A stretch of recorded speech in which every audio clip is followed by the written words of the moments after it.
அவர் ஒருவர் கட்சி மாறிய பொழுது பல்லாயிரக்கணக்கானோர் விடுதலை சிறுத்தைகள் கட்சியிலிருந்து விலகி இருக்கின்றனர் என்கின்ற ஒரு தோற்றத்தை, ஒரு செய்தியை பல்வேறு ஊடகங்களில் பதிவு செய்து ஒளிபரப்பி வருகின்றனர்.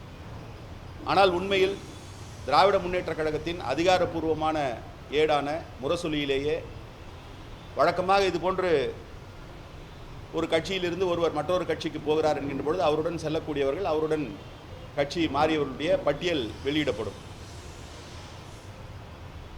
மேலெழுந்த வாரியாக 1200 பேர் இணைந்திருக்கிறார்கள் என்கின்ற ஒரு தோற்றத்தை ஏற்படுத்தி, அதுவும் 1200 பேரும் விடுதலை சிறுத்தைகள் கட்சியை சார்ந்தவர்கள் என்கின்ற தொனியில் செய்திகள் பரப்பப்பட்டு வரக்கூடிய நிலையில் முரசொலியிலேயே விடுதலை சிறுத்தைகள் கட்சி உள்ளிட்ட என்கின்ற ஒரு தலைப்பை போட்டிருக்கிறார்கள். அதற்கு பிறகு அவர்கள் வெளியிட்டிருக்கக்கூடிய செய்தியில் உள்ளே சென்று பார்த்தீர்கள் என்று சொன்னால் ஒரு 4 பேருடைய பெயர்கள் மட்டுமே விடுதலை சிறுத்தைகள் கட்சியை சார்ந்தவர்கள் என்கின்ற செய்தியை பதிவு செய்திருக்கிறார்கள்.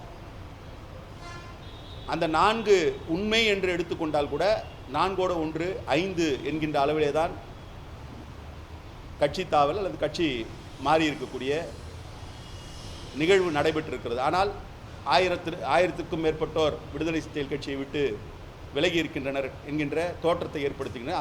அதிலேயும் கூட அந்த செய்தியிலே கூட கட்சியினுடைய செய்யூர் சட்டமன்ற உறுப்பினராக இருந்தவர், அவருடன் சென்றிருக்கக்கூடியவர்கள் சென்னையிலே இருக்கக்கூடிய 189வது வட்டம், 188வது வட்டம், 197வது வட்டம் குறிப்பிடப்பட்டிருக்கிறது. ஆக இது ஒரு தவறான செய்தியை பரப்பி வருகின்றனர் என்பது ஒன்று. மற்றொன்று, கட்சியை விட்டு விலகி இருக்கக்கூடிய முன்னாள் சட்டமன்ற உறுப்பினர் மதிப்புக்குரிய பாபு அவர்கள்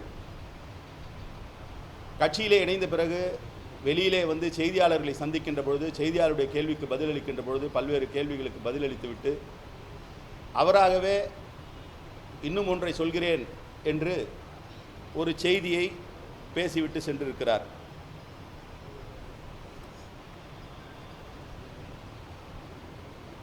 அதாவது விடுதலை சிறுத்தைகள் கட்சிக்கும் தலைவர் எழுச்சி தமிழருக்கும் தான் மிகப்பெரிய ஒரு பங்களிப்பை செய்திருப்பதாகவும் 2016ஆம் ஆண்டுக்கு முன்பு அவருடைய கூற்றுப்படி விடுதலை சிறுத்தைகள் கட்சியினுடைய செய்தியே செய்தித்தாள்களிலோ அல்லது ஊடகங்களிலோ வராதது போன்றும், அதற்கு பிறகு அவருடைய முனைப்பினால் தொடங்கப்பட்ட அவருடைய கூற்றுப்படி அவருடைய முனைப்பினால் தொடங்கப்பட்ட வெளிச்சம் தொலைக்காட்சி வந்ததற்கு பிறகுதான் தலைவர் எழுச்சி தமிழரை பற்றியும் விடுதலை சிறுத்தைகள் கட்சியை பற்றியும் செய்திகள் ஊடகங்களில், உங்களை போன்ற ஊடகங்களில் 2016க்கு முன்பு உங்களை போன்ற ஊடகங்களில் பதிவு செய்யவில்லை என்பதாகவும், செய்தித்தாள்களில் செய்திகள் வருவதில்லை என்பதாகவும் அதற்கு பிறகுதான் வந்ததாக அவர் தெரிவித்திருக்கிறார். அதற்கு பிறகு 100% அனைத்து நிகழ்ச்சியிலும் லைவ் செய்திருக்கிறேன் என்றெல்லாம் சொல்லிவிட்டு, சேட்டலைட் உரிமை கம்பெனி என்னுடைய கம்பெனி அவர் சொல்லியிருக்கக்கூடியது, அவர் பேசியது சேட்டலைட் உரிமை கம்பெனி என்னுடைய கம்பெனி, சேட்டலைட் கம்பெனிக்கும் விடுதலை சிறுத்தைகள் கட்சிக்கும் எந்த தொடர்பும் கிடையாது, என்னுடைய சொந்த பணத்தில் வாங்கப்பட்ட சேனல் அது. இங்கே தான் வந்து ரொம்ப கவனமாக பார்க்கணும். சேட்டலைட் உரிமை சேனல், இதை வந்து அப்படியே நான் விட்டுட்டு போகிறேன்ற மாதிரியான ஒரு செய்தியை சொல்லிவிட்டு சென்றிருக்கிறார். ஆனால் உங்களுக்கு தெரியும், கிட்டத்தட்ட 2010-11ஆம் ஆண்டு காலத்திலிருந்தே விடுதலை சிறுத்தைகள் கட்சிக்கென்று ஒரு ஊடகத்தை தொடங்க வேண்டும் என்று தலைவர் எழுச்சி தமிழர் அவர்கள் தொடர்ச்சியாக அதற்கான பணிகளிலே ஈடுபட்டார். இன்னும் கூட குறிப்பாக அவருடைய பொன்விழா பிறந்த நாளை கட்சியின் ஊடகத்திற்கான ஒரு முதலீட்டை தேடுவதற்கான ஒரு நிகழ்வாக ஒருங்கிணைத்து பல்வேறு ஊர்களுக்கு சென்று கட்சி தோழர்களிடத்தில் அவருடைய பங்களிப்பை பெற்று இந்த வெளிச்சம் என்கின்ற ஊடகத்தை தொடங்குவதற்கான முயற்சியிலே ஈடுபட்டார். அதன் அடிப்படையில் 2016ஆம் ஆண்டு வெளிச்சம் தொடங்கப்பட்டது. இந்த வெளிச்சம் தொலைக்காட்சி என்பது பிராண்ட் நேமாக இருந்தாலும் அதை தொடங்கியிருக்கக்கூடிய நிறுவனம் மருதம் என்கின்ற நிறுவனத்தின் மூலமாக அது தொடங்கப்பட்டது. இந்த மருதம் முதல்ல இன்ஸ்டிடியூட் பண்ணது 2011லேயே வந்து அதுக்கான அந்த கம்பெனி நிறுவப்பட்டது. 2011 எழுச்சி தமிழரோடு இன்னொரு தோழர் கோவிந்தராஜ் என்கிற தோழரோடு அது அன்றைக்கு நிறுவப்பட்டு அந்த மருதம் டெலிவிஷன் நெட்வொர்க் மூலமாகத்தான் வெளிச்சம் தொலைக்காட்சி என்பது தொடங்கப்பட்டது. வெளிச்சம் தொலைக்காட்சி தொடங்கப்பட்டது. ஒரு ப்ரைவேட் சேனல் தொடங்கணும்னா உங்களுக்கு தெரியும், முதல்ல வந்து மினிஸ்ட்ரி ஆஃப் இன்ஃபர்மேஷன் அண்ட் ப்ராட்காஸ்டிங்கில் போய் லைசன்ஸ் வாங்கிறதுக்கு முன்னாடி சேனல் தொடங்கணும்னு நினைக்கிறவங்க சேட்டலைட்டுக்கான உரிமை இருக்கணும். சேட்டலைட்டுக்கான உரிமை நேரடி உரிமையாக இருக்கலாம். சில நேரங்களில் அதற்கான ஒரு மாத தொகையோ அல்லது ஆண்டு தொகையோ செலுத்தி அந்த உரிமத்தை சேட்டலைட் வச்சுருக்கவங்ககிட்ட இருந்து வாங்கி அதை ஒளிபரப்ப முடியும். அப்படித்தான் சொந்தமாக சேட்டலைட் இல்லை என்றாலும் கூட அன்றைக்கு ஒரு சேட்டலைட் பெறப்பட்டு 2016 இந்த ஒளிபரப்பு தொடங்கப்பட்டது. அப்பொழுது அவருடைய பங்களிப்பு அல்லது அவருடைய ரோல் என்னென்னா, அவர் ஏற்கனவே கேபிள் தொலைக்காட்சி கேபிள் நெட்வொர்க்கில் வந்து அந்த தொழிலில் இருந்தவர், கட்சியிலையும் வந்து பொறுப்பில் இருந்தார். அப்போது சேனல் தொடங்குகிறோம் என்கின்ற போது அவர் தன்னுடைய அறிவை அல்லது அந்த தொழில் தொடர்பான தனக்கு இருக்கக்கூடிய விவரங்களை வைத்து உதவ முடியும் என்று அவராக வெளிப்படுத்திய பொழுது, கட்சி என்கின்ற பொழுது கட்சியில் இருக்கக்கூடிய பொறுப்பாளர்கள் அவர்களிடத்தில் இருக்கக்கூடிய திறனை கட்சியினுடைய நலனுக்காக, கட்சியினுடைய வளர்ச்சிக்காக பங்களிப்பாக தருகிறோம் என்கின்ற பொழுது அதை ஏற்றுக்கொள்கிறோம் என்கின்ற நிலையில் அன்றைக்கு அது ஏற்றுக்கொள்ளப்பட்டது. அப்படி தான் அவர் அதில் வந்தார். இங்கே கட்டட வேலை நடந்துகிட்ருக்கு. நான் ஒரு பொறியாளர், பக்கத்தில் இருக்கக்கூடிய இளஞ்சேகுவரான ஒரு பொறியாளர். இப்போ தலைவர்கிட்ட வந்து இது மாதிரி கட்டட வேலை நடக்குது, நாங்கள் எங்களால் முடிஞ்சது நாங்கள் பண்ணுறோம் அப்படின்னா, நாளைக்கே வந்து இந்த கட்டடம் எங்களுதுன்னு சொன்னால் எந்த அளவுக்கு அது வந்து தவறான ஒரு நிலை இருக்குமோ, கிட்டத்தட்ட இல்லை அந்த மாதிரியான ஒரு நிலையில் தான் இன்றைக்கு அவர் தெரிவித்திருக்கக்கூடியது. இது தொடர்பான ப்ரொஃபஷனல் டீட்டெயில்ஸ் எல்லாம் விரைவில் வெளியிடப்படும்.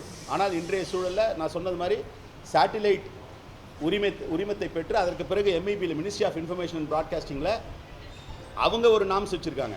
எம்ஐபியில் வந்து இந்த சேட்டலைட் உரிமத்தை பெற்று லைசன்ஸ் வாங்கும்பொழுது அதுக்கு ஒரு டெபாசிட் தொகை கட்டணும். இன்றைக்கி 5 கோடி, அன்றைக்கு 10 கோடியாக இருந்தது.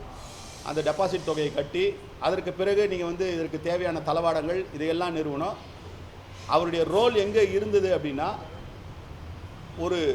அவர் வந்து கிளைம் பண்ணுற அளவுக்கு ஒட்டுமொத்தமாக அவர்தான் கிளைம் பண்ணுற அளவுக்கு இதில் ஒன்றுமே இல்லை. அவருடைய ஸ்டேக்ஸ் இருந்தது, ஒரு பங்களிப்பு இருந்ததா என்று கேட்டால் உண்மை, அதை யாரும் மறுக்க முடியாது. அவ்வளவுதானே தவிர இன்றைக்கி ஆனால் பொதுவெளியில் பேசுகின்ற பொழுது ஏதோ இந்த கட்சிக்கும் தலைவருக்கும் அந்த சேனலையே அப்படியே கொடுத்துட்டோன்ற மாதிரியான ஒரு தோற்றத்தை ஏற்படுத்தி இருக்கிறார். இது மிக மிக தவறு.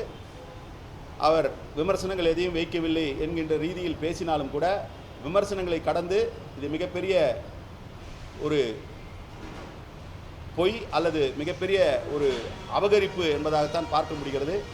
ஆகவே இது தொடர்பாக நியாயமான விளக்கத்தை அவர் கொடுப்பார் என்று எதிர்பார்க்கிறோம். அவர் கொடுக்கவில்லை என்றாலும் கூட இது தொடர்பான விவரங்கள் தலைவர் எழுச்சி தமிழர் இன்றைக்கு புதுடெல்லி சென்றிருக்கிறார். அவர் திரும்பிய பிறகு அது வெளிப்படுத்தப்படும்.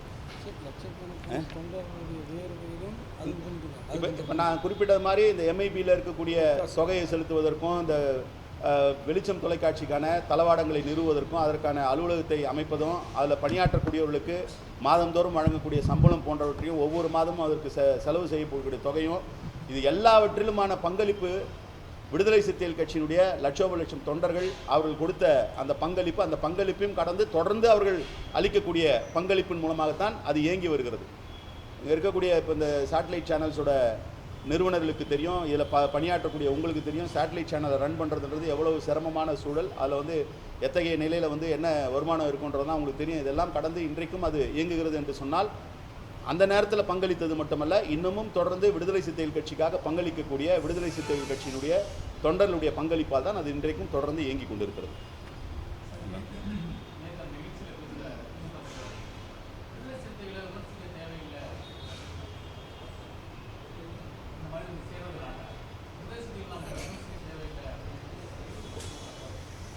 இல்லை, அதான் விமர்சிக்க தேவையில்லைன்றார். அதுக்கு என்ன விமர்சனம் இருக்குது? விமர்சிக்க தேவையில்லைன்னா அவங்க ஒரு நிலைப்பாடு எடுத்திருக்காங்க. அவர் அது ஒன்றும் பெருசாக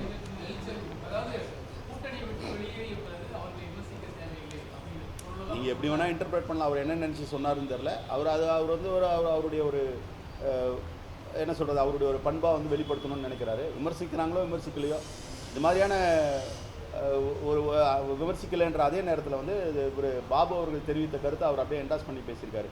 அது மாதிரி வெளிச்சம் தொலைக்காட்சியை வந்து வச்சுருக்காருன்னு அது அது அது தொடர்பான கூடுதல் விவரங்களை பெற்று பேசியிருக்கலாம் என்பதுதான் என்னுடைய கருத்து. ஏன்னா அந்த மாதிரி கிடையாது.